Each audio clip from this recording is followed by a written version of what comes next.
Paz do Senhor Jesus, bom dia a todos, sejam todos bem-vindos a mais um culto especial, a mais um momento especial, onde estaremos reunidos no Espírito, na presença de Deus, cada um no seu lar, para participarmos dessa que é uma das ordenanças do Senhor Jesus para a igreja, a Santa Ceia. Numa manhã especial como essa, Deus tem uma palavra especial para o seu coração. Há 2000 anos atrás, numa manhã de domingo como essa, ecoou por toda Jerusalém a seguinte notícia: Jesus ressuscitou. E essa notícia atravessou os séculos, porque ela era verdadeira, ela é verdadeira. E ela chegou até nós. Estamos nós aqui agora numa manhã de domingo, 2000 anos após, confirmando isso, celebrando essa verdade, essa realidade. Jesus ressuscitou, Ele está vivo, Cristo vive em nós. Louvado seja o nome do Senhor. Eu quero conversar com você nessa manhã justamente sobre esse assunto, sobre essa notícia. Jesus ressuscitou. O túmulo está vazio. Convido você a fechar os seus olhos, nós vamos orar. Em seguida vamos estar lendo a palavra do Senhor. Deus, nós oramos a Ti nessa manhã agradecidos por mais esta oportunidade de estarmos reunidos em família, em corpo, como igreja que somos, ó Deus, na Tua presença, para em obediência à Tua palavra e com fé e amor no nosso coração, participarmos, ó Pai, desta que é, juntamente com o batismo, a ordenança, Senhor Deus, da igreja, do Senhor para a igreja. O Senhor deixou apenas duas ordenanças para a igreja, o batismo e a Santa Ceia. E nesta manhã, Senhor, nós vamos celebrar, vamos estar participando deste momento maravilhoso, Senhor. Ó Deus, a Santa Ceia que nos faz olhar para trás e ver o que o Senhor Jesus fez por nós, assumindo a nossa culpa, assumindo o nosso lugar, morrendo a nossa morte, para que pudéssemos viver a vida que Ele nos oferece. Eu vim para que tenham vida e vida em abundância. Ah, Senhor, olhamos agora para o presente e vemos os efeitos desse sacrifício, dessa obra na cruz. Louvado seja o Teu nome. O Senhor nos lavou, nos remiu, ó Senhor, com o Seu sangue, Jesus, nos transformando em nova criatura. Olhamos para o futuro e vemos, ó Deus, com perseverança, com alegria, com fé no nosso coração. Ó Senhor, a eternidade maravilhosa que nos aguarda na Tua presença, na glória eterna. Senhor, Te louvamos, ó Pai, por este sacrifício do Senhor. Te louvamos, ó Deus, por esse símbolo, ó Deus, que é a Santa Ceia, que representa tudo aquilo que o Senhor fez por nós. Senhor, quero agradecer a Ti por cada vida que está participando deste momento, deste culto, Senhor. Pai, abençoa, alimenta. Nós suplicamos a Ti, em nome de Jesus. Amém. Abra sua Bíblia em João, capítulo 20. João, capítulo 20, dos versículos 1 ao 18. Nós vamos ler 18 versículos. São textos que falam, que narram com maior detalhe o momento ali da ressurreição do Senhor Jesus. João, capítulo 20, versículo 1 em diante, diz: No primeiro dia da semana, Maria Madalena foi ao sepulcro de madrugada, sendo ainda escuro, e viu que a pedra estava revolvida. Então correu e foi ter com Simão Pedro e com o outro discípulo a quem Jesus amava, e disse-lhes: Tiraram do sepulcro o Senhor, e não sabemos onde o puseram. Saiu, pois, Pedro e o outro discípulo e foram ao sepulcro.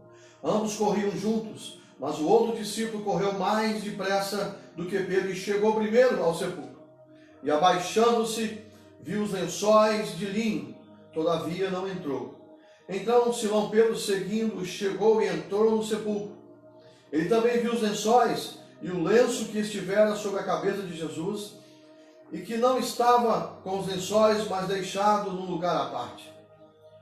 Então entrou também o discípulo que chegara primeiro ao sepulcro e viu e creu, pois ainda não tinha compreendido a Escritura que era necessário ressuscitar ele dentre os mortos. e voltaram os discípulos outra vez para casa. Verso 11. Maria, entretanto, permanecia junto à entrada do túmulo, chorando. Enquanto chorava, abaixou-se e olhou para dentro do túmulo, e viu 2 anjos vestidos de branco sentados onde o corpo de Jesus fora posto, um à cabeceira e outro aos pés. Então eles perguntaram: mulher, por que choras? Ela lhes respondeu: porque levaram o meu Senhor e eu não sei onde puseram. Tendo dito isto, voltou-se para trás e viu Jesus em pé, mas não reconheceu que era Jesus. Perguntou-lhe Jesus: mulher, por que choras? A quem procuras? Ela, supondo ser ele o jardineiro, respondeu: Senhor, se tu o tiraste, dize-me onde o puseste e eu o levarei. Disse-lhe Jesus: Maria.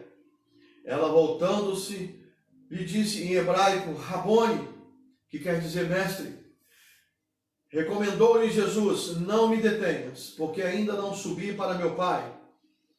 Mas vai ter com os meus irmãos e dize-lhes: subo para meu Pai e vosso Pai, para meu Deus e vosso Deus.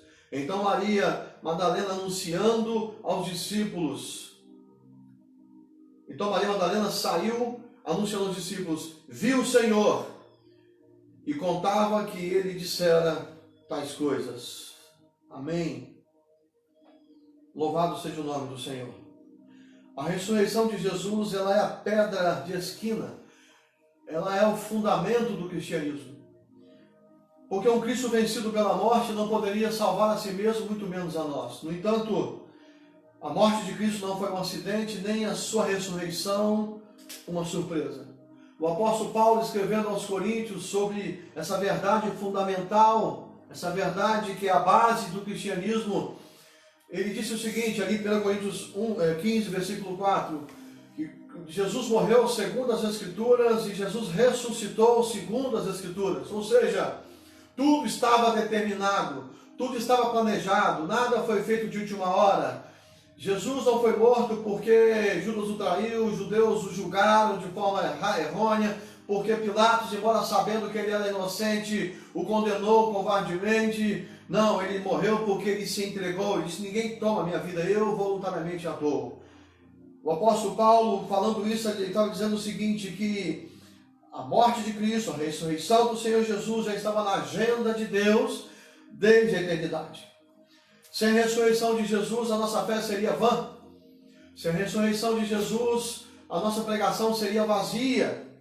Sem a ressurreição de Cristo, não haveria perdão para os pecados e muito menos esperança para o futuro. Sem a ressurreição de Jesus, a parte B de Romanos 6, 23, que diz que o dom gratuito de Deus é a vida eterna, esse texto não existiria. A cruz sem ressurreição é símbolo de fracasso e não de vitória. Interessante que ao longo da história, principalmente ali, logo no começo, logo após a ressurreição de Jesus e adiante, muitos tentaram varrer da história as evidências da ressurreição de Jesus. Alguns afirmavam e creem nisso até hoje, que Jesus não morreu na cruz, ele apenas sofreu um desmaio e por ter sido colocado em uma gruta fresca, cavada numa pedra, ele se reabilitou. Outros dizem que os discípulos roubaram o corpo de Jesus e anunciaram uma falsa ressurreição. Outros ainda afirmam que as mulheres chegaram de madrugada, estavam ali no escuro, foram ao túmulo errado e viram ali um túmulo que não tinha sido usado ainda e saíram anunciando uma mentira. Mas apesar de tudo isso, de todas as tentativas contrárias, a verdade absoluta prevalece. Jesus ressuscitou. Aquela notícia dada na manhã de domingo em Jerusalém atravessou os séculos, ecoou, e não somente na terra, mas também no céu, acima e embaixo da terra, de modo que nós estamos hoje celebrando não um Cristo morto, mas um Cristo vivo. Jesus ressuscitou como a primícia de todos aqueles que dormem. Porque Jesus ressuscitou ao terceiro dia e está vivo, assim todo aquele e toda aquela que morrer em Cristo tem a garantia de que no último dia ressuscitará, receberá um corpo novo e então entrará para a glória eterna, para gozar eternamente da presença de Deus, da bênção de Deus, da alegria de Deus. E o que eu tenho dito aqui, melhor do que o céu, é a presença de Deus no céu. E estaremos celebrando isso ali com o Senhor. Mas podemos fazer isso aqui ainda, embora na terra. Podemos desfrutar da presença do Senhor, porque Ele ressuscitou. A ressurreição de Jesus é o maior milagre da história. As melhores notícias para o mundo, irmãos, incrivelmente, vêm de um túmulo vazio. Existem muitas religiões por aí, queridos, muitas seitas. E eu vou citar aqui algumas delas, o nome de alguns dos fundadores, e vou dizer onde eles estão. Buda, criador do budismo, ele está no túmulo. Os seus seguidores podem visitar o túmulo de Buda. Allan Kardec, criador do espiritismo, está lá na França, o túmulo dele. E ele está lá. Os restos mortais dele estão lá. Maomé, criador do islamismo, está no túmulo. Charles Russell, criador dos Mormons, está no túmulo. Joseph Smith, o criador dos Mormons. Charles Russell, o criador das Testemunhas de Jeová. Eles estão no túmulo. Mas Jesus Cristo ressuscitou. O túmulo onde colocaram o corpo dele está vazio.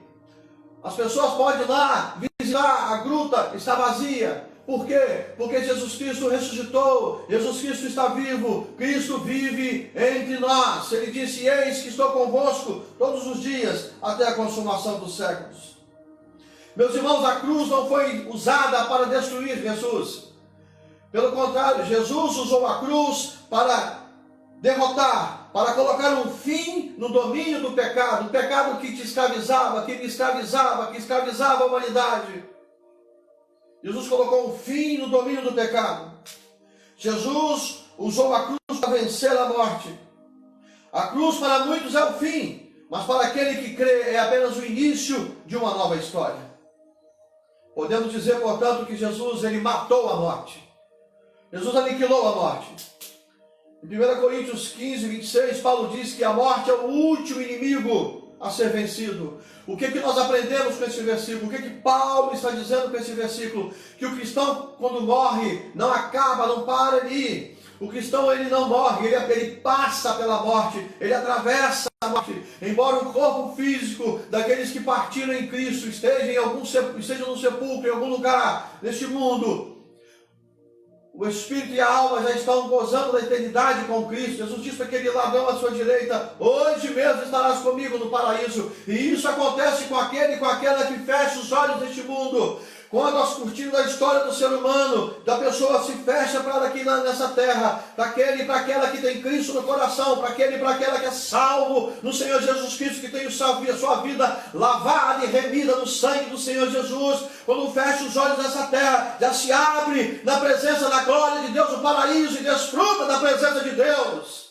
Já não é mais parte de uma igreja militante, mas já é parte da igreja triunfante. Louvado seja o nome do Senhor. E eu posso dizer isso com toda convicção, com toda certeza, porque Jesus ressuscitou. O túmulo está vazio. Aleluia! Louvado seja o nome do Senhor. A morte não conseguiu segurar Jesus no túmulo. E dessa forma, todo aquele que estiver em Cristo, como disse, não ficará na sepultura, ressuscitará para sempre. Jesus disse lá em João 11, 25, eu sou a ressurreição e a vida. Jesus não disse eu fui, e nem disse eu serei. Ele disse eu sou a ressurreição e a vida. Aliás, todas as afirmações que Jesus disse, que Jesus fez, ele as colocou no presente.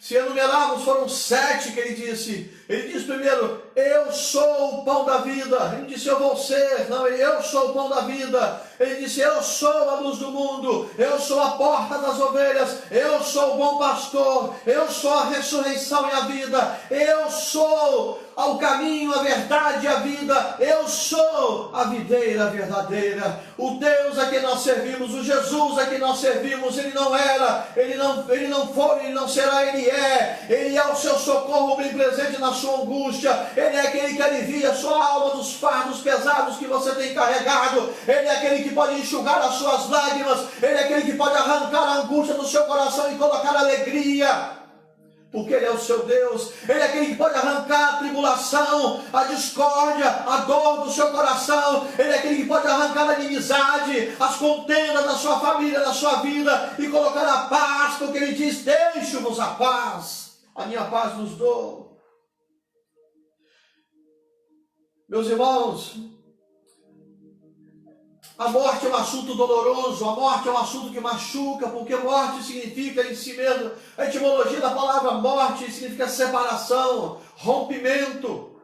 Eu me lembro que em janeiro de 2010 eu preguei sobre esse texto, João 11, 25, onde Jesus diz: eu sou a ressurreição e a vida. Foi o sermão mais difícil para pregar na minha vida, não por causa do texto, porque o texto fala de ressurreição, o contexto é a ressurreição de Lázaro, mas porque eu preguei no culto fúnebre do meu pai. Eu estava ali diante do corpo dele, ali, quando estava no púlpito, e meu coração doía por causa da separação, sabendo que eu não viria mais nessa terra. Mas, meus irmãos, dentro do meu coração, na medida que eu ia pregando, ia crescendo a alegria, a esperança, a certeza de que um dia, no último dia, ele vai ressuscitar, ele vai receber um corpo novo, porque ele partiu em Cristo. Portanto, em nome do Senhor Jesus, essa é a nossa certeza, a alegria do nosso coração, e é com ela que nós temos que alimentar a nossa alma, porque a separação entre aqueles que confessam a Cristo, ela é momentânea, e quando nos unirmos de novo na glória, não haverá mais separação. Louvado seja o nome do Senhor. E por quê? Porque Jesus ressuscitou primeiro. Aleluia. Meus irmãos, Maria Madalena foi no sepulcro de madrugada, e a pedra era grande. Quando ela chegou lá, ela viu a pedra removida. Era complicado remover aquela pedra, primeiro pelo seu tamanho, segundo porque tinha o selo do governador romano nela.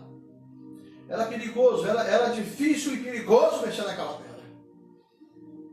Mas aquele que ordenou que tirasse a pedra que estavam fechando o sepulcro de Lázaro, ele não precisava de ninguém para removê-la por fora. Ele mesmo fez por dentro, porque ele é Deus. Não precisou remover a pedra para que o Pai o chamasse de fora. Ele a removeu de dentro. E ele está aqui nesta manhã para remover a pedra do túmulo da sua alma, onde estão sepultados os seus sonhos, aqueles assuntos pelos quais você já não ora mais. Quem sabe você já desistiu de orar por alguns assuntos, achando que a pedra é muito pesada para ser removida e essa pessoa ser liberta, essa situação ser resolvida. Aquelas causas que você já deu como perdidas, Jesus está nesta manhã bradando no seu coração: eu estou vivo e eu posso remover essas pedras. Meus irmãos, o túmulo vazio, ele não é apenas o testemunho de que Cristo ressuscitou, mas ele é o berço da fé. Aleluia. Pedro e João correram ao sepulcro. João, o discípulo amado, por ser mais novo, ele passa na frente de Pedro, ele corre, ele chega, mas ao chegar na porta do sepulcro, ele pisa no freio, ele para, ele trava, ele não entra no sepulcro. João correu mais, chegou primeiro, mas não teve coragem de entrar. Por isso a visão que João teve foi parcial. Diz o texto que João viu apenas o lençol que cobriu o corpo de Jesus. No entanto, Pedro chegou depois de João, ele entra, ele vai. Pedro era impetuoso, Pedro não temia. Ele entrou, porta dentro do sepulcro, e a visão de Pedro então é a visão total de dentro do sepulcro. Ele viu o lençol que cobriu o corpo de Cristo, mas ele também viu o lenço que cobria o rosto de Jesus dobrado à parte. E esse lenço dobrado é uma mensagem de Jesus que diz: eu voltarei. Meus irmãos, nesse momento aqui, entre João e Pedro, que João para na porta e Pedro entra, isso traz para nós algo importante. Às vezes temos que ter coragem, porque às vezes não temos coragem de ir até o fim. Não perseveramos e por isso ficamos apenas com uma visão parcial, como João teve ali da porta. embora a resposta de Deus esteja lá dentro, não conseguimos enxergar, não conseguimos ver, porque não entramos naquele lugar que nos faz chorar, nós corremos.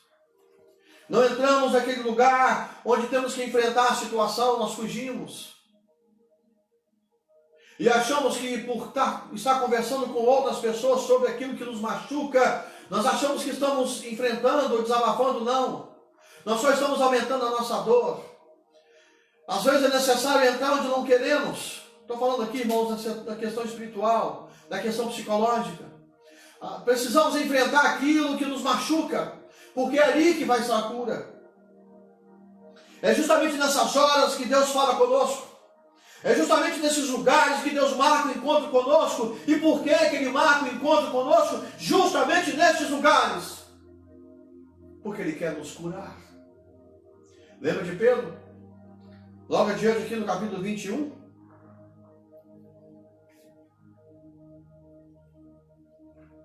Capítulo 20 ainda, em seguida aqui, logo depois do versículo 19 em diante, quando Jesus vai para Cafarnaum e ele se encontra com Pedro ali, e ele chama Pedro e fala, tu me amas? Por que Jesus fez isso? Jesus não queria jogar na cara de Pedro, que Pedro tinha negado, Jesus queria sarar Pedro, curar Pedro. Irmãos, precisamos ser confrontados por Deus, em cima daquilo que nos machuca. Precisamos nos dar o direito de jogar para fora aquilo que tem nos machucado, porque isso tem aberto túmulos e mais túmulos na nossa alma, nos fazendo chorar.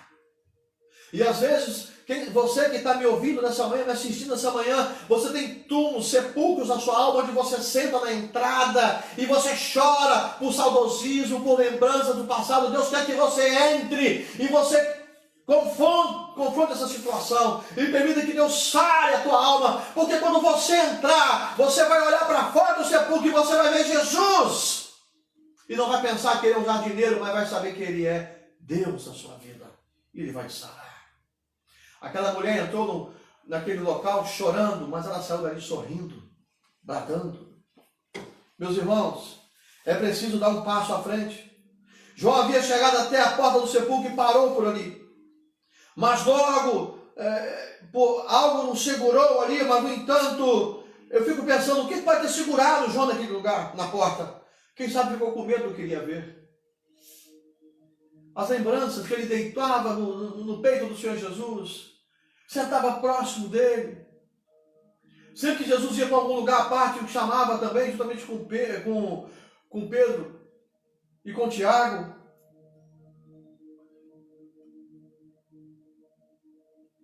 João usa aqui nos versículos 6, no versículo 5, 6 e 8, ele usa 3 verbos para a palavra ver. Na nossa Bíblia vai aparecer 3 vezes a palavra viu. Mas para cada vez que aparecer a palavra viu, por exemplo, o verbo viu, no versículo 6 tem um significado, no versículo 5 tem um significado, no 6 tem um significado e no 8 tem outro. Quer ver? Em João 20, versículo 5, o verbo significa o seguinte, quando fala que ele viu lá na porta, espiar, olhar de relance. Assim, ó, tentar pegar, ver o que pode ver, porque a visão é limitada. Já no versículo 6, quando aparece de novo o verbo viu aí, o verbo ver, significa olhar com cuidado, observar. É quando João narra o que Pedro viu lá dentro, está falando sobre Pedro. Porque Pedro olhou com cuidado, observou tudo, viu o lençol, viu o lenço dobrado, Pedro viu detalhes. No versículo 8, significa perceber com uma compreensão intelectual. É quando João está dentro do sepulcro e a sua visão é igual a de Pedro. Diz o texto que João viu e creu. É isso, irmãos. Como tem sido a sua visão acerca de Jesus?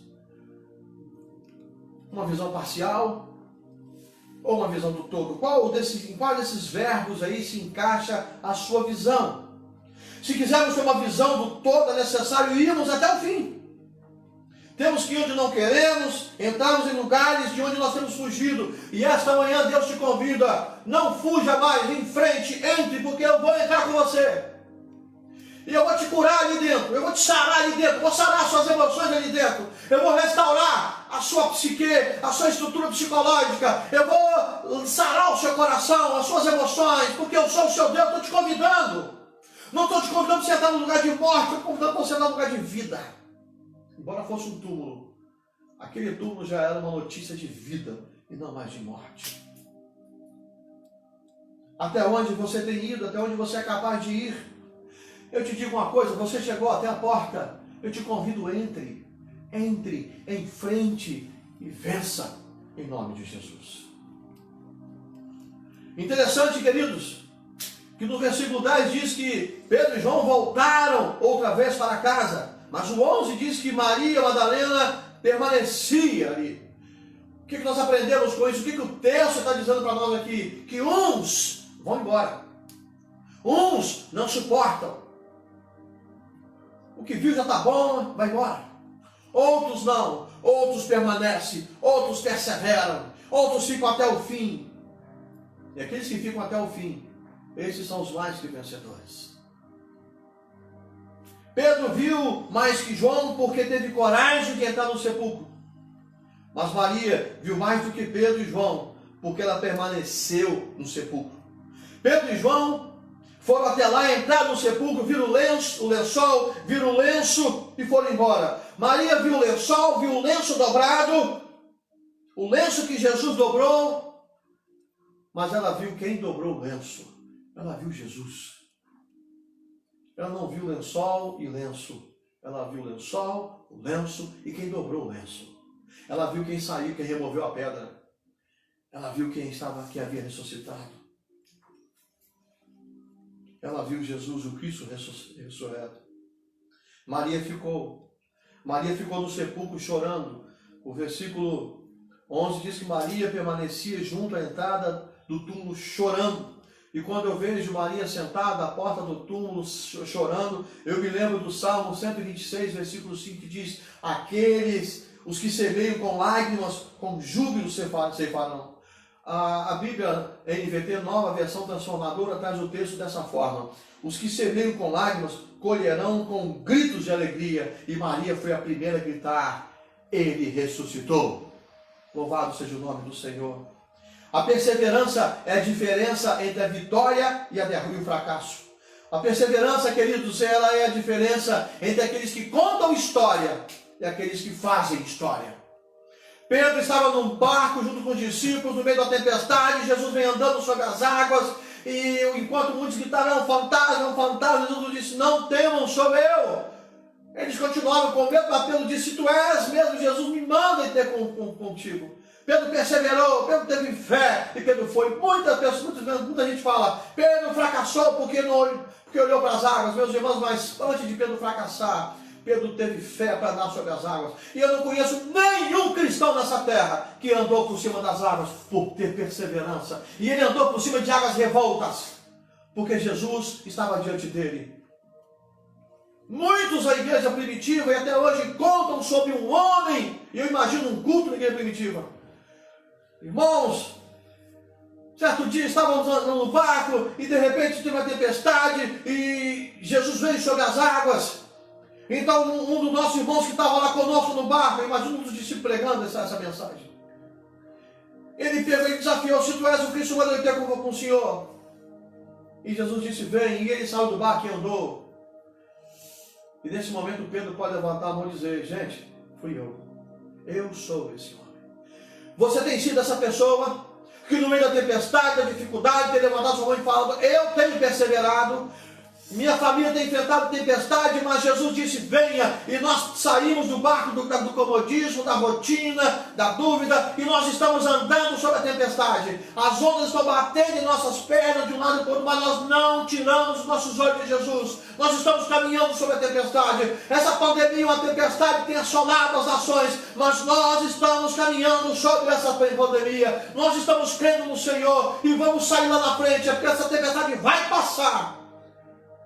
Mas a palavra de Deus, assim como nós que somos servos do Senhor, permaneceremos para sempre. Aleluia. Louvado seja o nome do Senhor. 3 fatos me chamaram a atenção aqui.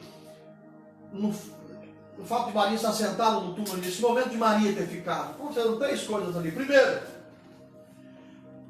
olhar para dentro com lágrimas. Maria chega na porta, olha para o sepulcro e ela começa a chorar. O choro transmite um recado: tristeza, dor, lembranças de coisas que na mente dela até então não mais aconteceriam. Maria está na porta do sepulcro chorando, mas de repente ela vê 2 anjos ali dentro, sentado onde Jesus estava, um à cabeceira, outro aos pés, e perguntaram: mulher, por que choras? E ela fala: eu estou chorando porque eles pegaram o corpo do meu Senhor. Para Maria ainda, ele não tinha ressuscitado. A ficha não tinha caído ainda. Pedro e João foram embora, a única coisa que viram foi que Jesus não estava ali. Mas ainda não acreditavam que Jesus tinha ressuscitado. E ela diz: levaram o corpo do meu Senhor e não sei onde colocou, eu estou desesperada. Maria chorava no túmulo e de repente, ela, embora o túmulo vazio fosse uma evidência da ressurreição, Maria procurava apenas o corpo de Jesus. Quem sabe você está aqui procurando recordações. Segundo fato que chama atenção aqui, olhar para trás com discernimento. Primeiro, ela olhou para dentro do túmulo com lágrimas. Agora, ela vai olhar para trás, ela vira para trás e ela vai olhar com discernimento. Ao olhar para trás, Maria viu Jesus, mas não reconheceu, segundo diz o texto. Ela achou que era o jardineiro e Jesus faz a mesma pergunta que os anjos: mulher, por que choras? Ah, meu Senhor, levaram o corpo do meu Senhor. Se for o Senhor que o levou, me diz onde está. Me fala, não importa onde for, eu vou pegar o corpo. Maria ainda estava procurando o corpo de alguém que havia morrido. E o Cristo ressurreto estava na frente dela. Maria, com os olhos da alma fechados, diante do maior dos milagres, que era a ressurreição de Jesus, achava que ele era o jardineiro. Então, nesse momento, Jesus a chama pelo nome: Maria. Então, as escamas dos olhos de Maria caem, se abrem espiritualmente e ela diz: Rabone, ou seja, mestre. Meus irmãos, quando Jesus chama Maria pelo nome, ele está dizendo para nós o seguinte: eu sei como chamar a sua atenção. Eu sei como trazer a sua atenção para mim. Jesus sabe o jeito todo especial de tocar em você. E nessa manhã ele está chamando a sua atenção pelo seu nome agora. A voz do Senhor está bradando no seu coração, chamando o seu nome. Porque ele quer que essas escamas que estão causando cegueira espiritual caiam nos seus olhos nesta manhã. E você enxergue que o seu Deus, o seu Cristo, o Senhor Jesus, ele está vivo. Está aí com você. Maria vê Jesus ressurreto, sabe por quê? Porque ela perseverou. Maria olhou para trás, chorando com sofrimento, olhou para dentro do túmulo com sofrimento, olhou para trás com discernimento, agora ela vai ter que olhar para frente com testemunho. Jesus diz: vai ter com meus irmãos e diz-lhes: estou voltando para o meu Pai, para o vosso Pai, para o meu Deus e para o vosso Deus. Maria chega no sepulcro com a alma arrasada pela tristeza e sua face encharcada pelas lágrimas. Mas ela sai daquele sepulcro regozijante, com sua face transformada. Ela vai ao sepulcro como uma mulher triste e sai dali como a primeira missionária do cristianismo. Vai e diz aos meus irmãos. Aleluia. Meus irmãos, não importa a condição do ser humano. Maria Madalena, para te localizar aqui, te relembrar aqui quem era Maria Madalena. Maria Madalena foi a mulher de quem Jesus expeliu 7 demônios. Não importa a situação do ser humano, quando Jesus chega, a situação muda, ele transforma. Ele diz: eis que faço nova todas as coisas. Não importa a sua condição, Jesus é especialista, ele pode transformar a sua situação. E quando Jesus diz: vai e diz aos meus irmãos, ele está falando o seguinte: não mais escravos, não mais amigos, mas agora meus irmãos. Por que isso? Se nós voltarmos lá em João 13,16, nós vemos que Jesus chamou os seus discípulos de servos. Servos aqui em João 13,16 é doulos, ou seja, escravos. Por que escravos? Porque o escravo não sabe o que o seu Senhor faz. Mas lá em João 15,15 nós vemos que Jesus chama o seu discípulo de amigos. Por que chama de amigos? Porque ele permitia que os discípulos soubessem de tudo aquilo que ele conversava com o Pai. Mas aqui em João 20,17, Jesus diz para Maria: vai lá e diz aos meus irmãos. Jesus está chamando os discípulos de meus irmãos. Por quê, queridos?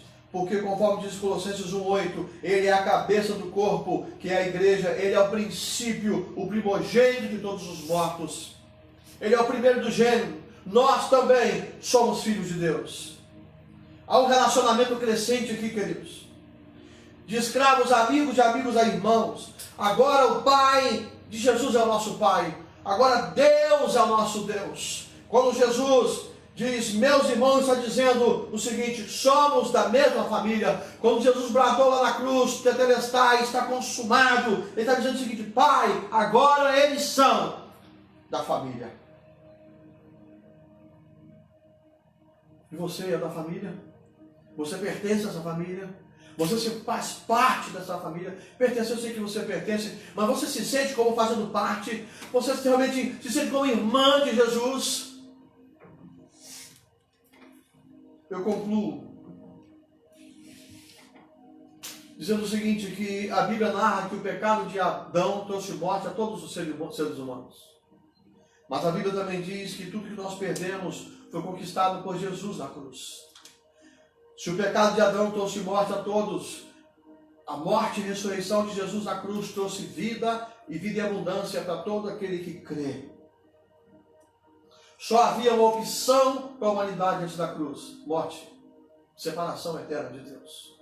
Mas através da cruz, Jesus concede outra opção, a vida eterna. Irmãos, a vida eterna não é apenas um tempo sem fim, mas é a própria de Deus vivida por nós. Jesus diz lá em João 10, parte B, o seguinte, eu vim para que tenham vida, e vida em abundância. As duas vezes que a palavra vida aparece aí, no grego, não é bios, falando de vida física, mas zoe. Zoe significa vida espiritual, vida eterna. Então o texto está dizendo o seguinte, quando Jesus fala, está dizendo o seguinte, eu vim para que tenham vida espiritual e vida eterna. Se resumir, está dizendo que eu vim para que vocês tenham vida como eu tenho. É isso que o texto está dizendo. Não é vida, quando fala em vida em abundância, não é abundância de dias nessa terra. É abundância na eternidade. Vida eterna com Deus. Nós temos essa escolha. Se porventura alguém que me assiste essa manhã ainda não fez essa escolha, ou quem sabe já fez essa escolha lá atrás, mas algo fez com que você fosse embora, não permanecesse como Maria, Deus te chama nessa manhã, vinde a mim, porque eu vou te aliviar. Mas tudo isso é possível, porque Jesus ressuscitou. Meus irmãos, a fé histórica diz, Cristo está vivo, mas a fé salvadora diz, Cristo vive em mim. Aleluia. E essa é a boa notícia. Jesus ressuscitou. O túmulo está vazio. Que Deus te abençoe. Que o Senhor te abençoe nessa manhã. Que o Senhor derrame sobre você as bênçãos dele, sobre você e sua família.